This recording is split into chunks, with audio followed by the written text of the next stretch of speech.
Cookery சேனலை பார்த்து யார் வேணாலும் சமையல் பண்ணலாம். ஆனா சுவையான சமையல் பண்றது எப்படி? நான் இதயம் நல்லெண்ணெயில சமையல் பண்றேன். ஆஹா ஓஹோன்னு பாராட்டுறாங்க. நீங்களும் இதயம் நல்லெண்ணெயில சமையல் பண்ணுங்க, பாராட்ட வாங்குங்க.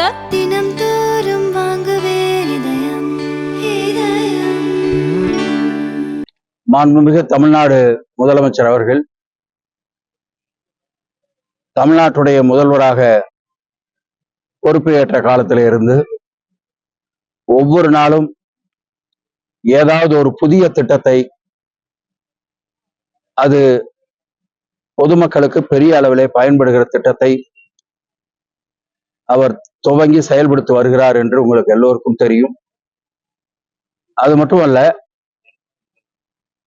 இந்தியாவிலே வேற எந்த மாநிலத்திலையும் இல்லாத பல்வேறு திட்டங்கள், இன்னும் சொல்ல போனால் உலகத்திலே வேற எந்த நாட்டிலையும் இல்லாத திட்டங்களை எல்லாம் அவர்கள் துவங்குவது மட்டுமல்ல, மற்ற நாடுகள் மற்ற மாநிலங்களிலிருந்து அதை வந்து பார்த்து செய்ய வேண்டும் என்ற அந்த ஒரு ஆர்வத்தை தூண்டுகிற திட்டங்களாக செய்திருக்கிறார்கள்.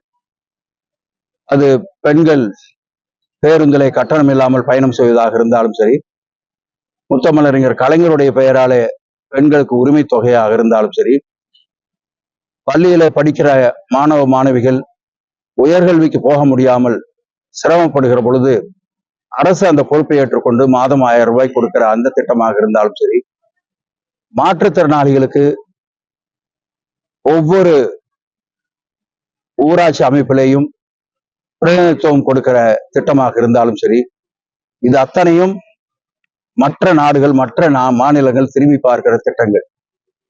அதிலே மிக முக்கியமான திட்டமாக இருப்பது குழந்தைகளுக்கு காலை உணவு திட்டம் என்ற அந்த திட்டம்தான் மிக மிக முக்கியமானது. இதை தமிழ்நாடு முதலமைச்சர் செய்திருக்கிறார் என்பதற்காகவோ அரசை பாராட்ட வேண்டும் என்பதற்காகவோ நாங்கள் சொல்லவில்லை. முதலிலே இந்த திட்டம் துவங்கிய பொழுது வெள்ளோட்டிலே ஒரு பள்ளியிலே போய் நாங்கள் அன்றைக்கு இருந்த மாவட்ட ஆட்சித்தலைவரும் நாங்களும் போய் கலந்து கொண்டு அந்த திட்டத்தை துவங்கிய பொழுது அந்த தாய்மார்கள் அவ்வளவு ஒரு நிகழ்ச்சி அடைந்து அவர்கள் கண்கலங்கி நின்றதை எங்களால் பார்க்க முடிந்தது. அப்பொழுதுதான் புரிந்தது, அந்த குழந்தைகளுக்கு காலையிலே அவர்களால் சரியாக உணவு கொடுக்க முடியவில்லை. அவர்கள் எவ்வளவு அவர்கள் மீது பாசம் பற்று வைத்திருந்தாலும் கூட அவருடைய சூழ்நிலையின் காரணமாக காலையில 6 மணி 7 மணிக்கு வேலைக்கு போக வேண்டிய காரணத்தால் அந்த குழந்தைகளுக்கு சரியான உணவை கொடுக்க முடியவில்லை. எனவே அப்படிப்பட்ட நிலையை உணர்ந்த மாண்பு முதலமைச்சர் அவர்கள் அவர் பேசுகிற பொழுது கூட சொன்னார், நான் இந்த மாதிரி போயிருந்தேன், அங்க வந்து டீ சாப்பிட்டு வந்த குழந்தைங்க சொன்னாங்க, பன்னு சாப்பிட்டேன்னு சொன்னாங்க, இதுவெல்லாம் எனக்கு மிக சங்கடமாக இருந்தது. எனவேதான் இந்த திட்டத்தை நாங்கள் உருவாக்கினோம் என்று அவர்கள் சொன்னார்கள். அந்த திட்டத்தை இப்ப வந்திருந்த பஞ்சாப் முதலமைச்சர் அவர்கள் பேசுகிற பொழுது கூட ஒவ்வொரு நாளும் ஒரு மெனு, 5 நாளுக்கும் 5 விதமான மெனு, அடுத்த வாரம் 5 நாளும் 5 விதமான மெனு, அதற்கு பின்னால் தான் ஒன்று ரிப்பீட் ஆகும். எனவே இப்படி செய்திருக்கிறார் என்றால் அதுல எவ்வளவு கவனம் செலுத்தி இருக்க வேண்டும் என்பதை நீங்கள் யோசிக்க வேண்டும். இன்றைக்கு நாங்க இங்க சாப்பிட்டது கூட புனிதா ரீட்டா ஸ்கூல்ல தொடக்கப்பள்ளியில இங்க இந்த காலை உணவு நாங்கள் அவர்களோடு குழந்தைகளோடு சாப்பிட்டோம். அது அவ்வளவு டேஸ்டா இருந்தது. எனவே குழந்தைகள் இனிமேல் வெளியில எங்க கொடுத்தாலும் சாப்பாடு கொடுத்தா சாப்பிடாது, அது வந்து இங்க வந்து சாப்பிடணும்னு நினைக்கிற அளவுக்கு அவ்வளவு டேஸ்டா இருந்தது. இதையெல்லாம் முதலமைச்சர் அவர்கள் ஒவ்வொரு இடத்திலையும் தகவலை சேகரித்து எங்கே குறைபாடு இருக்கிறதோ அதையெல்லாம் ஒழுங்கு செய்ய வேண்டும் என்பதிலே மிகுந்த அக்கறை எடுத்துக்கொண்டு செய்து கொண்டிருக்கிறார்கள். இன்றைக்கு நம்முடைய மாவட்டத்திலே மட்டும் மொத்தமாக 1169 பள்ளியிலே இது போல காலை உணவு கொடுக்கப்படுகிறது. அதுல 55,942 ஏறத்தாழ 56,000 குழந்தைகள் தினம்தோறும் காலையில அந்த உணவை பெறுகிறார்கள். தமிழ்நாடு முழுவதும் எடுத்தால் மாண்பு முதலமைச்சர் அவர்கள் சொன்னதை போல 37,416 பள்ளிகளிலே இந்த திட்டம் செயல்படுத்தப்படுகிறது. காலையில தினம்தோறும் 8 மணிக்கு அவர்களுக்கு காலை உணவு கொடுக்கப்படுகிறது. அதை மிகப்பெரிய அளவிலே கண்காணிக்க வேண்டும் என்பது மாண்பு முதலமைச்சருடைய எண்ணமாக இருக்கிறது. ஏறத்தாழ 20,59,000 பேர் தினம்தோறும் காலையிலே உணவு அருந்துகிறார்கள். இதை துவக்கத்திலே அரசு பள்ளியிலே துவங்கி அதற்கு பின்னாலே படிப்படியாக இன்றைக்கு அரசு உதவி பெறுகிற பள்ளிகளுக்கும் அதை விரிவாக்கம் செய்திருக்கிறார்கள். எனவே சிரமத்திலே இருக்கிற குடும்பத்தினுடைய குழந்தைகள் அத்தனைக்கும் இன்றைக்கு அரசாங்கம் பொறுப்பு எடுத்துக்கொண்டு காலை உணவை கொடுக்கிறது. இது வயரை நிரப்புவதற்கான ஒரு திட்டம் என்று யாரும் நினைத்துவிட முடியாது. அந்த குழந்தைகள் முதலமைச்சர் அவர்கள் பேசுகிற பொழுதே சொன்னார், அவர்கள் சிறந்த இடத்திற்கு வருவதற்கு இது ஒரு அடித்தளமாக அமையும். அவர்கள் ஊட்டச்சத்தை உண்கிற காரணத்தால் சிறந்த ஒரு உடல் வலிமையை பெறுவார்கள். படிப்பிலே அதிகமான கவனம் செலுத்துவதற்கும் அவருடைய எண்ணங்கள் சிதறாமல் இருப்பதற்கும் இந்த திட்டம் மிகப்பெரிய அளவிலே பயன்படும் என்பதுதான் நமக்கு தெரிந்திருக்கிற உண்மை. எனவே இதே நினைவாகத்தான் முதலமைச்சர் அவர்கள் இருக்கிறார்கள். எனவே இந்த திட்டம் இன்னும் சிறப்பாக தினந்தோறும் கவனிக்கப்பட வேண்டும். ஒரு புதிய திட்டம் ஆரம்பத்திலே கவனிப்பார்கள், அப்புறமேல் விட்டு விடுவார்கள் என்ற எண்ணம் இல்லாமல் ஒவ்வொரு நாளும் இன்றைக்குத்தான் இந்த திட்டம் துவங்கி இருக்கிறது என்ற அந்த உணர்வோடு இந்த திட்டங்களை நாம் செயல்படுத்த வேண்டும். அதற்கு அனைவரும் முதலமைச்சர் அவர்களுக்கு துணையாக இருந்து இதையெல்லாம் செய்ய வேண்டும் என்று நான் இந்த நேரத்திலே கேட்டுக்கொள்கிறேன். இந்த திட்டத்தின் காரணமாக மாணவருடைய வருகை அதிகமாக இருக்கிறது, அந்த ஆப்ஷன் குறைந்திருக்கிறது. பள்ளியிலிருந்து வெளியிலே போகிற எண்ணிக்கை குறைந்திருக்கிறது. நான் முதல்ல சொன்னதை போல உயர்கல்விக்கு போவதற்காக 1000 ரூபாய் கொடுத்த உடனேயே அந்த காலேஜுக்கு போற எண்ணிக்கை கூடியது. டிராப் அவுட்ஸ் மிக மிக பெரிய அளவிலே குறைந்தது. இல்லைன்னா 10ஆவதோடு நிற்பாங்க, +2 நிற்பார்கள். இன்றைக்கு அதெல்லாம் குறைந்து உயர்கல்விக்கு போகிற வாய்ப்பு அதிகமாக அவர்களுக்கு கிடைத்திருக்கிறது. அந்த எண்ணிக்கை அதிகமாக இருக்கிறது. எனவேதான் முதலமைச்சர் அவர்கள் உயர்கல்வித்துறை அமைச்சரை அழைத்து தேவையான அளவுக்கு இடங்களை அதிகப்படுத்துங்கள், இங்கே வந்து படிப்ப வரக்கூடியவர்களுக்கு இடம் இல்லாமல் போய்விடக்கூடாது என்பதையும் அவர் எடுத்திருக்கிறார். இப்படி ஒவ்வொன்றையும் அவர் கவனிப்பதற்கு காரணம், இந்த குழந்தைகளை பெரிய அளவிற்கு கொண்டு வந்து விட வேண்டும், அதுதான் இந்த நாட்டுடைய வளர்ச்சியாக இருக்கும் என்பதிலே மிகுந்த அக்கறையோடு முதலமைச்சர் அவர்கள் செய்து கொண்டிருக்கிறார்கள்.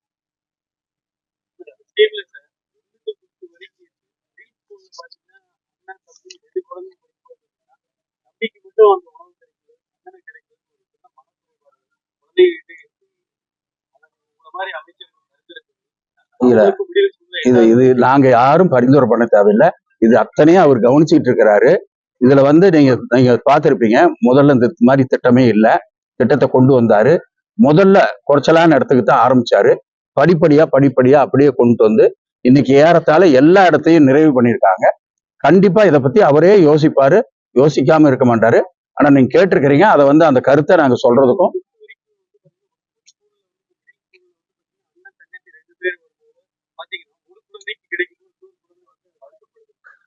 இருக்கு. அது கண்டிப்பா இருக்கலாம்.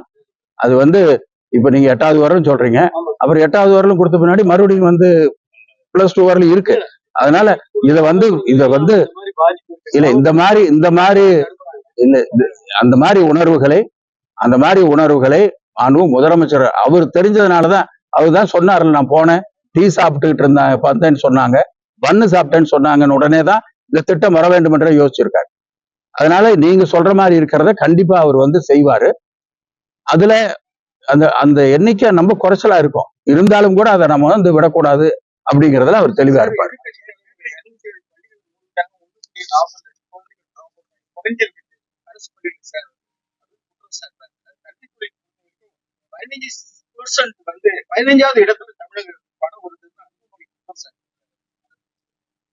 இல்ல அதெல்லாம் அதாவது எதிர்கட்சிகள் நடக்கிற நல்லதை எதையும் சொல்ல மாட்டாங்கிறது உங்களுக்கு தெரியும்.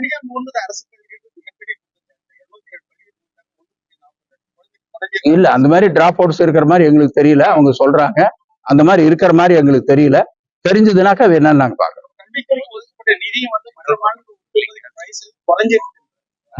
அப்படி இல்ல, அந்த மாதிரி இல்ல. எந்த ஸ்கூல்லயும் பணம் இல்லைங்கிறதுக்காக எந்த டிராப் அவுட்ஸோ அல்லது ஆசிரியர்கள் பற்றாக்குறையோ அந்த மாதிரி ஏற்படல.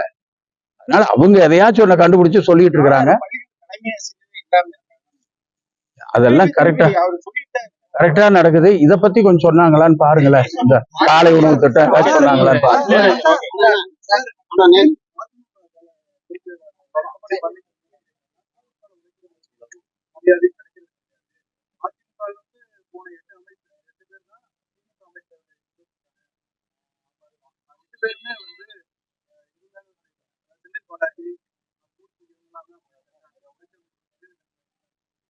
இல்ல சொல்லியிருக்காரு. அவர் வந்து இப்ப நல்லா சொல்லுவாரு, நீங்க எதிர்பார்க்கறீங்களா? அவர்கிட்ட இருந்து சர்டிபிகேட்டா நாங்க எதிர்பார்க்கிறோம். நாங்க வந்து சர்டிபிகேட் எதிர்பார்க்கறது வந்து இந்த மக்கள்கிட்ட, எங்க தலைவர்கிட்ட. அதனால அதனால இங்க வந்து உழைக்கிற திராவிட முன்னேற்ற கழக நண்பர்களுக்கு அவ்வளவு மரியாதையை தளபதி வைத்திருக்கிறார். ஒரு அமைச்சர் இன்னைக்கு வந்து 1 to 1 வந்து அந்த இதே நடத்துறது என்ன? அடிமட்டத்தில் இருக்கிற நிர்வாகிகளை சந்திக்க வேண்டும், அவருடைய உணர்வுகளை தெரிந்து கொள்ள வேண்டும் என்பதற்காக.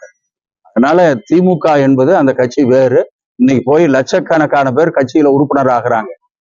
இருக்கிற ஓட்டர்ஸ்ல மோர் தென் 50%, 55% இங்க நம்முடைய மாவட்டத்துல மட்டும் உறுப்பினராக சேர்ந்திருக்காங்க. அப்படின்னாக்க அந்த கட்சி நல்லா இருக்குன்னு அர்த்தமா இல்லையா?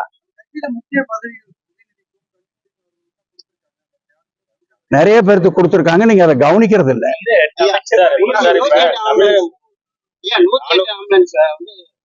எடப்பாடி பழனிசாமி பிரச்சாரத்துல வந்து தாக்கப்பட்டிருக்கு.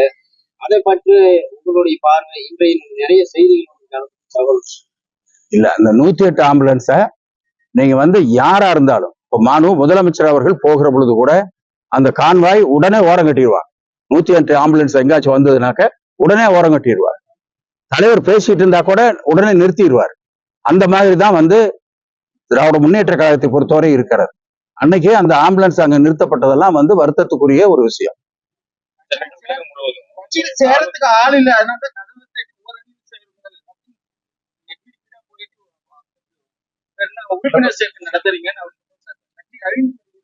ஏங்க, கட்சி வந்து அழிஞ்சு வர மாதிரி இருந்தா கட்சியில யாரும் சேரலன்னா, இருக்கிற ஓட்டர்ல ஒரு பூத்துல 1000 பேர் இருக்காங்கன்னாக்க ஏறத்தாழ 600 பேர் திமுக சேர்ந்திருக்காங்க. எப்படி சேருவாங்க? அப்ப பண்றோம்ல, அப்ப மக்களை மதிக்கிறோம்னு அர்த்தம் இல்ல. ஆள் இல்லைன்னு இல்ல, இங்க இருக்கிறது போக மிச்சம் இருக்கிறதையும் இங்க வந்துடணும். அங்க ஆள் இல்லாம போச்சு. எங்க ஆளுக்கு அப்படி போய் சேர்த்தனதுனால அங்க ஆள் இல்லாம போச்சு. அதனால அவரு பேசுறாரு.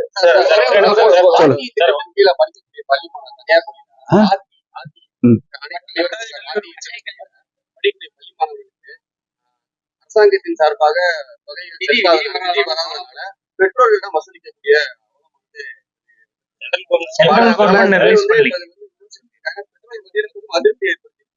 இல்ல, மத்திய அரசாங்கம் இதை வந்து ஒன்றிய அரசு இதை வந்து ரிலீஸ் பண்ணாம இருக்குங்கிறது ஒரு பெரிய பிரச்சனை. அதை பத்தி வந்து நாங்க உரிய இடத்திற்கு தகவலை கொண்டு போறோம்.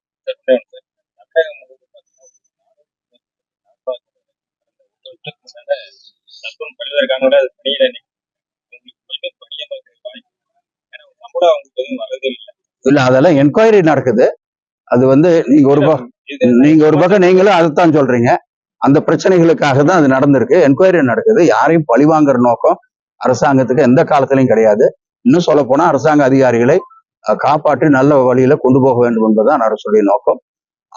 அவர்களுக்கு அந்த என்கொயரி நடக்குது. அந்த என்கொயரியில முடிவு ஆக அவர்கள் மீண்டும் வேலைக்கு எடுத்துக் கொள்ளப்படுகிறார்.